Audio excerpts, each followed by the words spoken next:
Hi, I'm Mike Beliveau, and today we're down at my progressive reloading bench, and we're going to be reloading black powder 45 Colt cartridges. Now, you've seen me load 38 long Colts on a hand press, which is as primitive as it gets. So today we're going exactly to the other end of the spectrum, and we're going to be using a progressive press, which is the fastest that it goes. So I use a Dillon 550B, and I'm going to show you my setup because some of it is going to go contrary to what you've heard about reloading black powder. So let me show you what I'm working with. Okay, I'm trying hard to get enough light in here so you can see everything, but not to have the lights blocking the shot. This is my progressive press. It's a Dillon 550B. Which is not the fastest progressive because it's manually indexing, but I like it better for black powder than, say, a 650. So, if you're not familiar with progressive presses, the way they work is there are 4 stages on here. So you start off with sizing and depriming, and then you work your way around. And after you've moved the lever 4 times, from the 5th time on, every time you pull the lever, a completed cartridge drops into the bin. Okay, and we'll see that in a minute. So the first step is sizing and depriming and then priming. And the second step is case mouth expansion and powder. Now, you may notice that I have a plastic powder measure on here. This is a Lee powder measure, which I like. I use them on a lot of my Dillon stuff because, I'm just going to show you this. This right here is a Dillon 45 ACP tool head, and this is a Dillon powder measure on here. And these are great, they're very well made, but they are complicated. So a lot of linkages are kind of Rube Goldberg, they're big, bulky, and they take some real adjusting. Let me get that on the tool head, we'll be happy. Anyway, I use one, but I have found that the Lee case mouth expansion and powder dies work fantastic. And for black powder, for a lot of them, I don't have a powder measure on. I just use a funnel and a dipper and put it in. But because I always loaded a lot of 45 Colt, I tend to use a powder measure to make it faster to fill. Now, the conventional wisdom is not to use plastic powder measures for black powder because theoretically they build up static electricity and they could spark and set off all powder. I have never found that to be the actual case in practice. Right, so that's theoretical, and I'll tell you the truth, I have tried to set off black powder with static electricity and I have never succeeded. So, you know, if you're a careful person, don't do what I'm doing, don't use a plastic powder measure. But I gotta say, for me, it has worked out quite well. And I haven't blown myself up yet. Okay, it's always the first time, I guess. So, this is the setup. Now what I'm going to show you is basically how much powder we're using, because we had talked about that before. So let me get that queued up for you. Right. So before I start, and this is good practice, by the way, you should always do this. Before I start, I'm going to check to make sure I'm throwing the powder charge that I intend to throw, because we don't want to load up 100 overcharged cartridges, or undercharged for that matter. So I'm going to take a test run just with the powder. Right, run it up, that's all it takes. That's the beauty of progressives.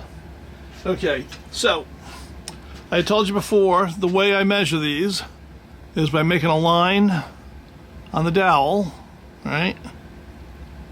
And then we put that in, and we see how close we are. And you can see, I'm going to give myself about 1/10 of an inch of compression.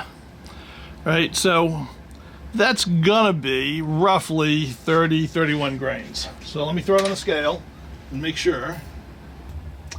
All right, you can see on the scale that is 31.1 grains, which is right where I wanted to be.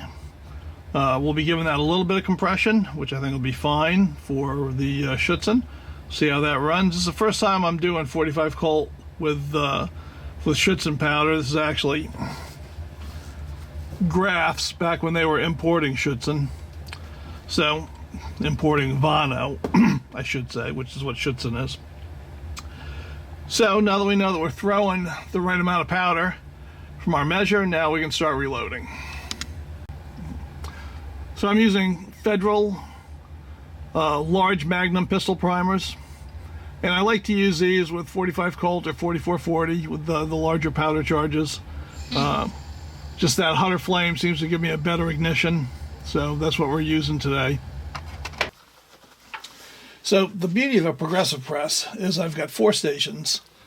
So the first 4 pulls are going to fill up all the stations. And then by the 5th pull, every time I pull a lever, I'm going to be rolling out a loaded cartridge. So we're starting off with sizing. Let me get that underneath there.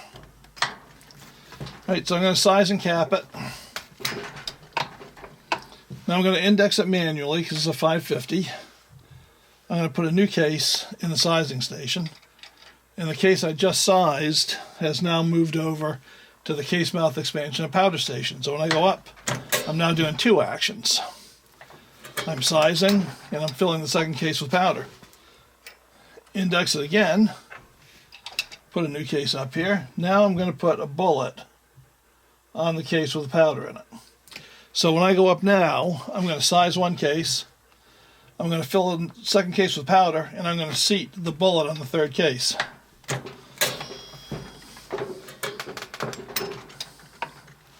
Right, move it one more time. Put another one in. Now I've got all the stations filled. I'm going to put a bullet on the case with powder in it. I'm going to go up. Right, and I'm doing all operations at once. Now when I index it, I've got a shell falling off the end, right, fully made. And that's going to happen every time I do one now. Put a bullet on.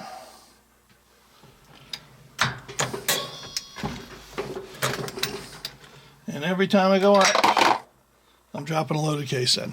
And it's just as simple as that. Okay, so the last thing I want to do is just try a couple out before I go any farther. I'm going to be using them with this gun. This is a new to me Colt 1878 double action and 45 Colt.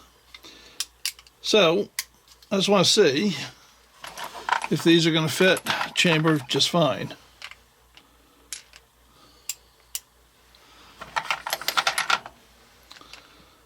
And it looks like they do. Having no issues at all. Except get my hands on them. Right, so yep, looks like we're going in. Everything is going just fine.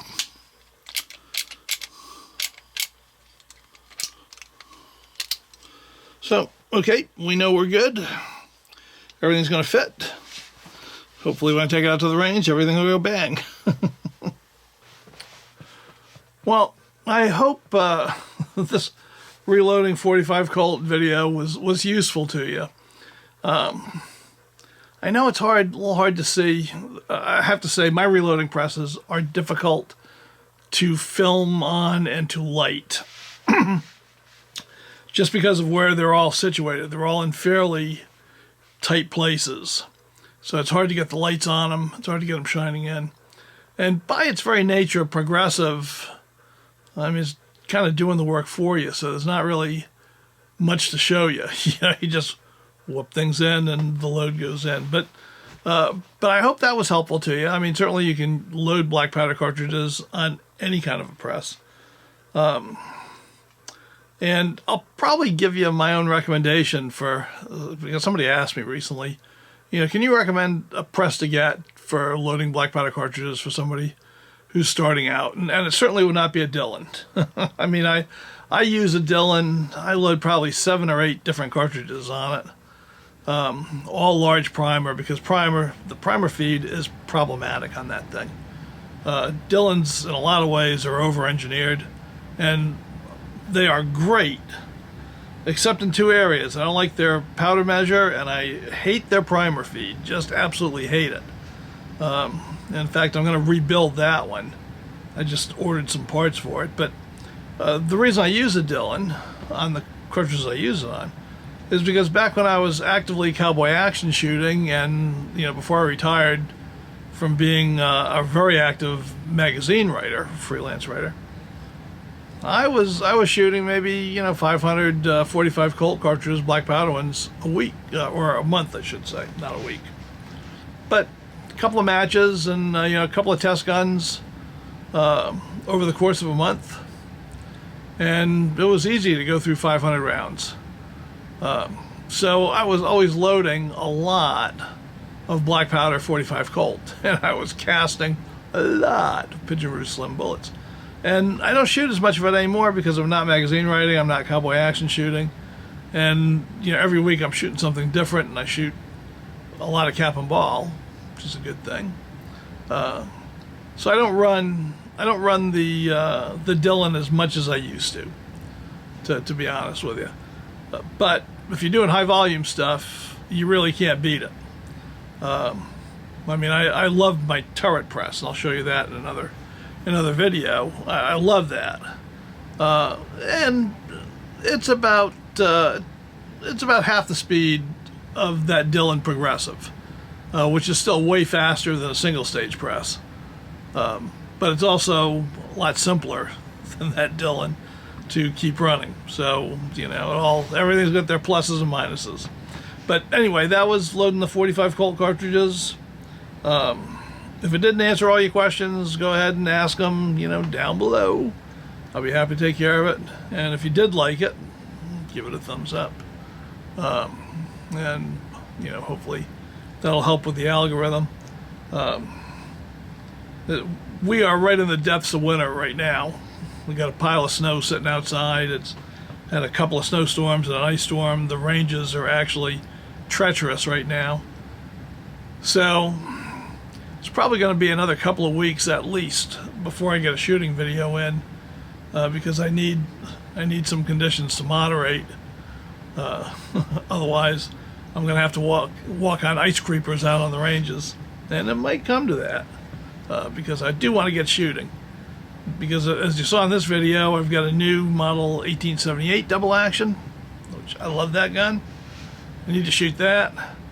And I've got actually a bunch of pocket pistols I've picked up recently that are pretty sweet, and I really want to get out and shoot those. I've got to load black powder 38 Colt and black powder 38 Smith & Wesson and black powder 32 Smith & Wesson, because these are all 19th century pocket pistols, and get out there and put some holes and stuff with those, and I think you'll get a kick out of them. So hopefully the weather will get at least a little bit better. We'll be able to get out to the range for a while. But in the meantime, I'll see you next week.